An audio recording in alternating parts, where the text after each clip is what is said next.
Bismillahirrahmanirrahim. Assalamualaikum warahmatullahi wabarakatuh.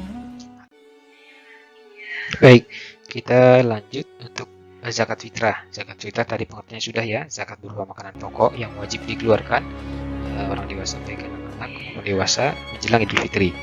Syarat wajibnya ini Islam yang pertama, kemudian masih hidup dari awal matahari sampai di bulan Ramadan sampai terbit fajar di hari raya, masih hidup, kemudian ada kelebihan makanan. Itu syarat wajibnya. Kemudian waktunya kapan? Terbagi menjadi 3. Ada yang sunnah. Sunnah itu saat sesudah sholat subuh di hari raya sampai menjelang sholat subuh, itu waktu yang sunnah. Kemudian ada waktu terbaik juga nih ya. Nomor yang pertama ini waktu terbaiknya. Cuman memang sangat jarang karena saat itu zakat fitrah kebanyakan sudah dibagikan kepada yang membutuhkan.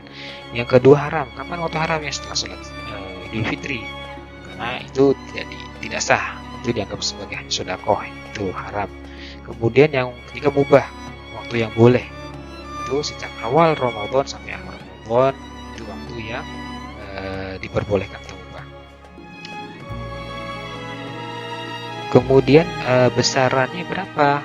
Per orang itu 2,5 kg atau 3,5 liter. Bisa juga diganti dalam bentuk uang yang ketika makanan pokoknya itu mau diganti dengan bentuk uang. Kemudian manfaatnya apa saja? Ya sudah jelas ya, menolong orang yang sedang kesusahan, membersihkan harta jiwa, terus bentuk rasa syukur atas nikmat yang sudah Allah berikan kepada kita. Orang yang berhak menerima zakat dalam sebuah ayat itu dibagi menjadi 8, ada 8 ya. Yang pertama itu orang fakir. Orang fakir itu orang yang tidak memiliki harta, nggak memiliki mata pencarian, orang fakir. Kemudian kedua orang miskin. Orang miskin itu dia masih punya harta, masih punya pekerjaan tetap, tapi nggak cukup untuk kebutuhan sehari-hari, orang miskin. Kemudian ada amil zakat, nanti zakat mu'alaf. Kemudian ada hamba sahaya, gharib, sabilillah, ibnu sabil. Semua ini mereka berhak untuk menerima zakat. Lanjut kita ke sini, pengertian dari infak dan sedekah masih berhubungan juga. Jadi kalau infak itu mengeluarkan sebagian harta benda yang dimiliki, mengeluarkan sebagian harta benda yang dimiliki untuk kepentingan yang mengandung kemaslahatan kepada orang yang disyariatkan oleh agama. Jadi disyariatkan ya. Kalau sedekah itu memberikan harta secara sukarela kepada seseorang atau lembaga, baik materi maupun materi. Jadi kalau infak itu bentuknya materi, kalau infak itu bentuknya materi. Nah, kalau sedekah ini bisa materi maupun non materi. Dalilnya ini ada di surat Al-Imran ayat 103 dan 104, terjemahannya itu, dan bersegeralah kamu mencari keampunan dari Tuhanmu dan mendapatkan surga yang seluas langit dan bumi yang disediakan bagi orang bertakwa, yaitu orang yang berinfak baik di waktu lapang maupun sempit, dan orang yang menahan amarahnya, memaafkan kesalahan orang lain, dan Allah mencintai orang yang berbuat kebaikan. Jadi sini nih, berinfak gitu. Yang kedua, di surat Al-Fatir ayat ke-29, sesungguhnya orang-orang yang selalu membaca kitab Allah dan melaksanakan sholat, menginfakkan sebagian rezeki yang kami anugerahkan kepadanya dengan diam-diam dan terang-terangan, maka itu mengharapkan perdagangan yang tidak akan rugi. Jadi sudah jelas ya di dua ayat ini anjuran untuk berinfak. Kemudian untuk yang sedekah, jagalah diri kalian dari api neraka meskipun hanya dengan sedekah setengah biji kurma.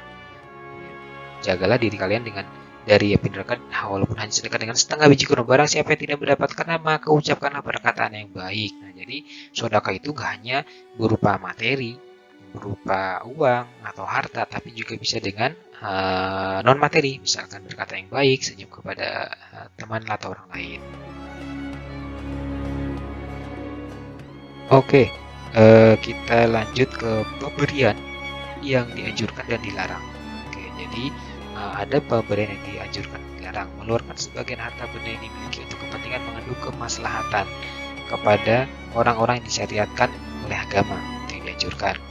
Langsung saja untuk oke, sampai sini dulu untuk pemberian yang dianjurkan itu ada tiga. Ada tiga ya, teman-teman. Nah ini ada hibah. Hibah itu pemberian kepada orang lain atau lembaga yang tidak mengharapkan pembalasan, tidak mengharapkan ganti. Ini nggak boleh diambil lagi kalau hibah tuh, kecuali kepada orang tua kepada anaknya itu ketika memberikan sesuatu, orang tua boleh mengambil lagi kalau hibah. Kemudian wakaf. Wakaf itu bersifat permanen, biasanya kepentingan untuk ibadah atau sosial. Wakaf. Kemudian ada fidyah. Fidyah itu penebusan yang wajib dilakukan seorang karena ia tidak dapat melaksanakan kewajibannya. Misalkan tidak dapat melakukan sholat 5 waktu, kemudian bayar fidyah untuk hamil gitu ya. Nah, ada juga riswah yang dilarang. Riswah itu sama juga dengan suap, berupa uang barang yang diberikan kepada seseorang atau lembaga agar dapat memperlancar urusan.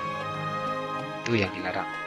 Kemudian untuk hikmah mengeluarkan zakat infak sedekah itu apa aja sih? Ini mengikis sifat kikir, melatih untuk menjadi lebih dermawan, menciptakan ketenangan dan ketentraman, terus menjadi dorongan untuk terus mengembangkan harta, gitu, dan menciptakan memelihara persatuan persaudaraan.